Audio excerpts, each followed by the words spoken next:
Well, good morning, DFI 1 students. Sorry I couldn't be with you today and maybe not Thursday. I'm hoping uh, I'll get the test results tomorrow or the next day for sure, hopefully in time.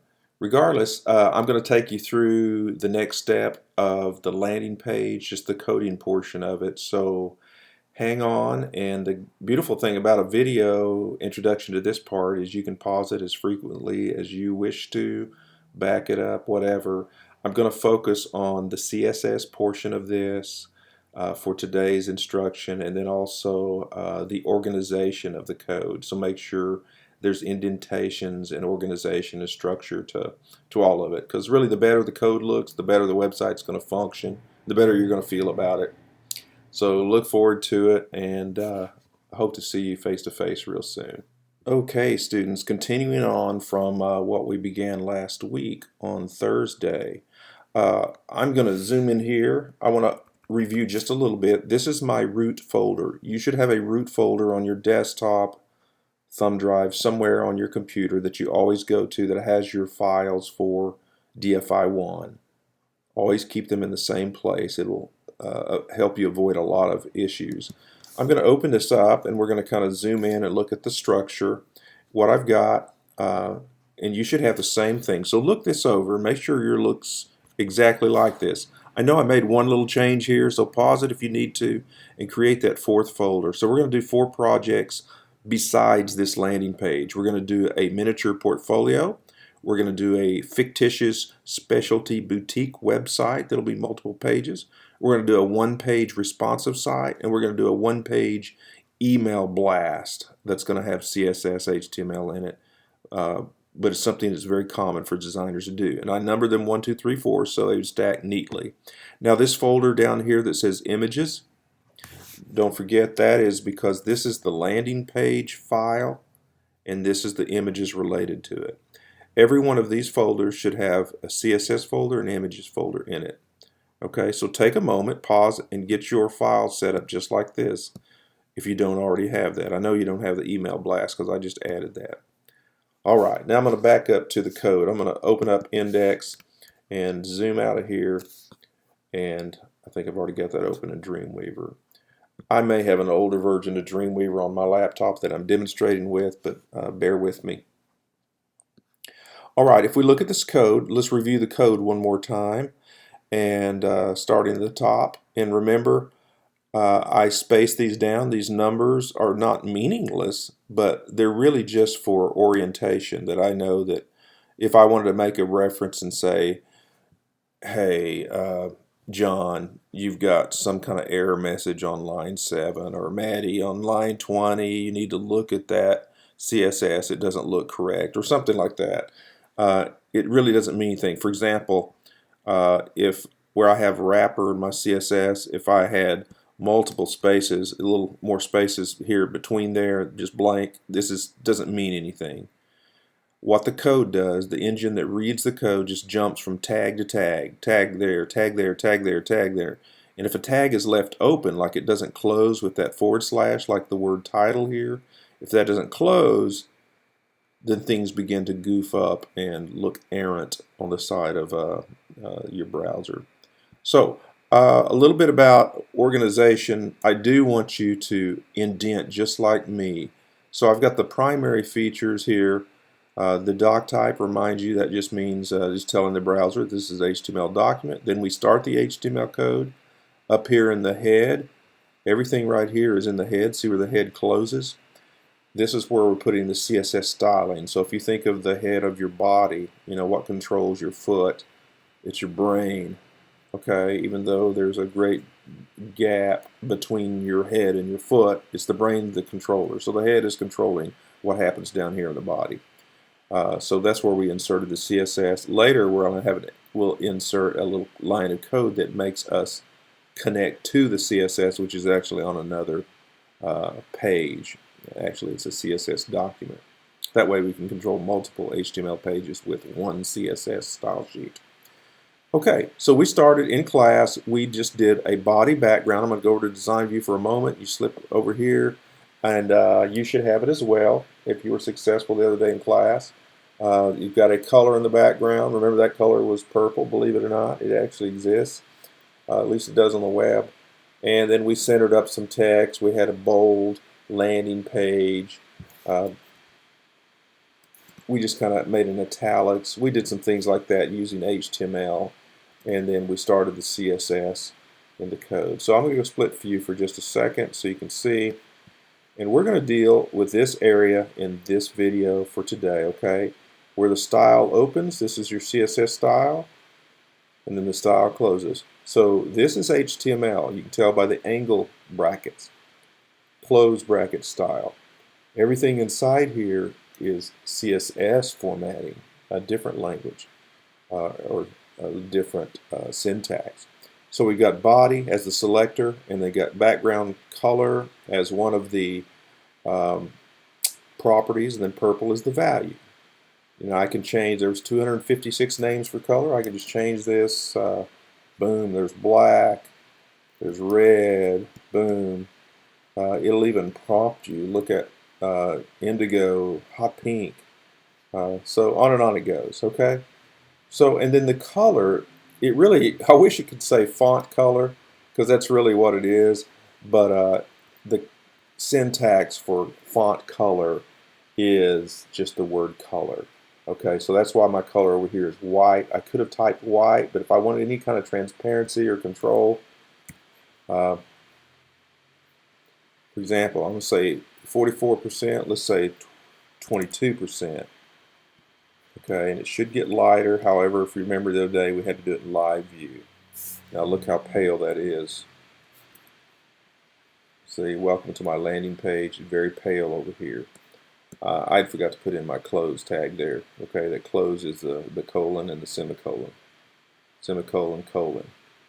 All right, backing up. Now what we're going to do is we're going to create a generic sense of where the containers are going to be. The containers are the divs. The wrapper, these ID, hashtag wrapper. Remember the 5 elements that's going to comprise this web page. It's going to be a box with 4 boxes inside of it, and we want it to float in the center. So you have this text already there, indented like this. Treat it just like I did. And I'm going to insert my cursor between the curly brackets, hit return, and I'm going to type background color. And I'm going to make it have no color for now. Okay, the way I do that, I just put a space and left it blank. It doesn't matter at the moment, but I do want to leave the background color for the wrapper as none. I want the background, the wrapper, to have a size, so I'm going to back up a minute. I'm going to do width and height. And then I'm going to insert them later.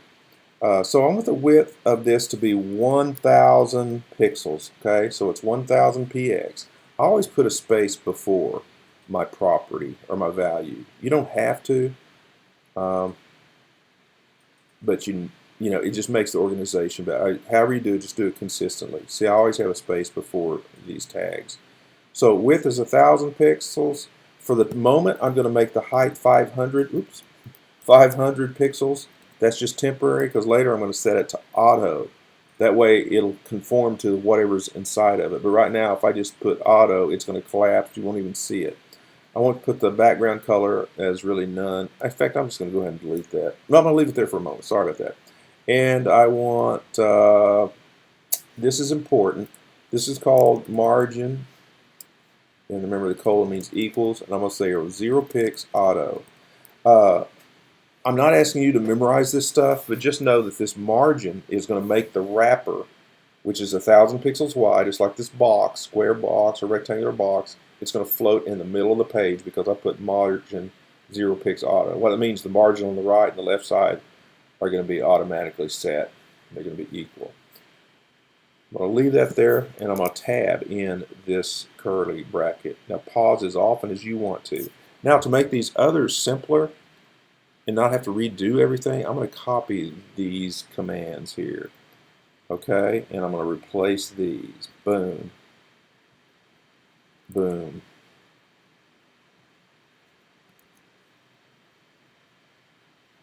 Okay, then I'll go and edit these.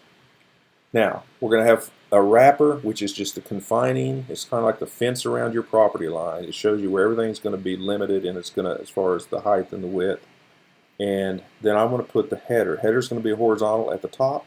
I want the header width to be exactly 1,000 pixels too. Right now I'm going to leave it at that, so it'll go all the way across. I want the height of the header to be not too big, so I'm going to say 100 pixels in the height right here. Okay, this is where we're at, working on the header. And then I want the background color to be dark gray. Okay, and then I want that's about it. And I want to remove this margin on each one of these other ones, because this is going to line in the center anyway, because it's inside of the wrapper, and it's going to go along with the wrapper. So if I put a shoe in a box, wherever I take that box, the shoe's going with it. That's kind of what's happening. Wherever I put the wrapper, these things are going to be inside of it. And I'll show you how that happens later. Now really all we're doing is creating a style.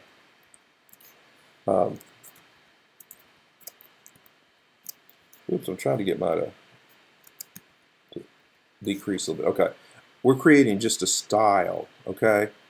And what that means is nothing's affected over here yet, because I haven't really put anything in the body. Until I put these elements inside the body, they don't show up.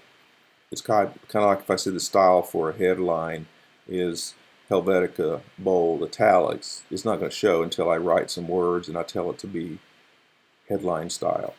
Okay, so here we go. We got the header. The header is going to be 100 pixels tall, dark gray. The colors are meaningless right now. They're just going to show up in a second, okay? The nav bar, I want it to be the same width, and I want the height of the nav bar to be even smaller. I'm going to say 40 pixels. And I want the background color of the nav bar to be something else that stands apart from this pink background. I don't know if, okay, I don't like brown. Let's say saddle brown, okay. Right now I'm just using these named colors. Later we'll be more selective and we'll use a hexadecimal or an RGBA formula. And then I want the content area. That's where your bio and your photograph are going to be. I want that to be a little bit larger, so I'm going to say 300 pixels in height. I want the background color of that to be white for the time being. How about antique white? That sounds a little more lush. And then the footer, I'm going to go back with dark gray again, and I want the footer to just be, I'm going to say 50 pixels tall. Okay, so the background color for that is going to be dark gray as well. Okay, none of this is showing. I'm going to save this. Okay, this already should be index.html saved inside of your root folder, but I'm going to say save.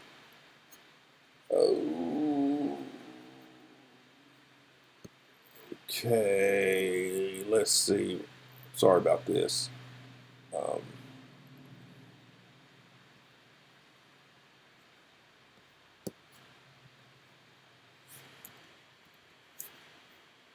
I had moved my root folder around, so it created an issue, and it's going to update the links. Okay, that's fine. My bad. All right, look at that CSS one more time and make sure yours looks like this. So pause as necessary, and we're going to add and change some other things. I'm seeing already in the body, there's one thing I need to do up here. I need to say margin, colon, 0 pix. Now this isn't for alignment center. This is making sure that there's no margin, like the text up here at the top. Now it's right against the top. My pink color goes all the way out to the edge. Everything will go all the way out to the edge because I put that 0 pix margin here. The auto on the wrapper makes it align center left and right. Okay, so I've got some general sizes. Let's see what happens. We're going to scroll down now to the body. Now I know we put in some text right here, but for the time being, let's just delete that. Okay, so in the body, hang with me on this. We're going to delete this, but we're going to actually put these divs in the body. And the way you do that is angle bracket div space ID equals, because we're now in HTML, and we're going to say wrapper. And then we're going to close it. Okay, see that? Now, if I click over here, the wrapper has no background color, so we really couldn't tell. But I'm going to copy this 4 times, all right? So you do the same.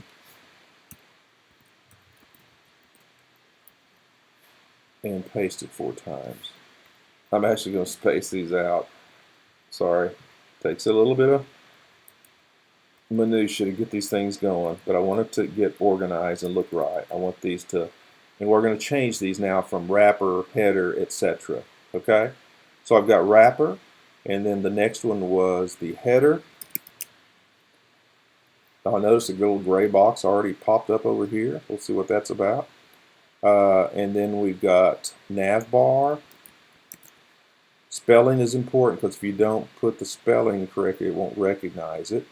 Content, and I can see it happening over here on my design view side. There's the header, nav bar, and content area, and then I'm going to put footer.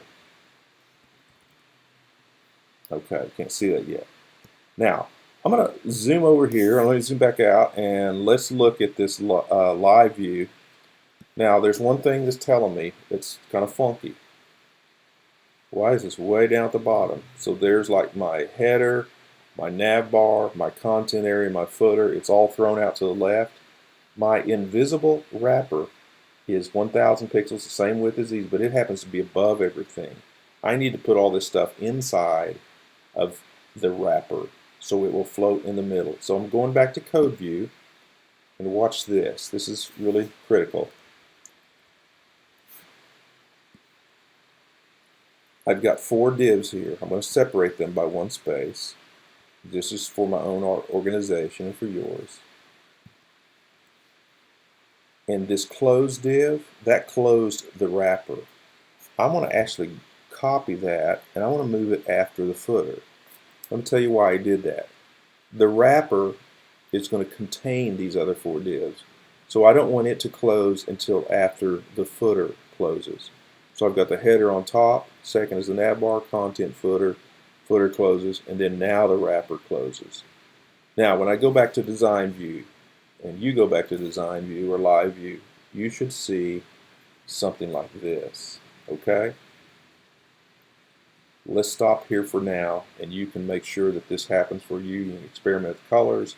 In the next video, we'll go over about how we insert text, stylized text, put in menu buttons. We're going to fill in your bio and your picture, organize it, etc., etc.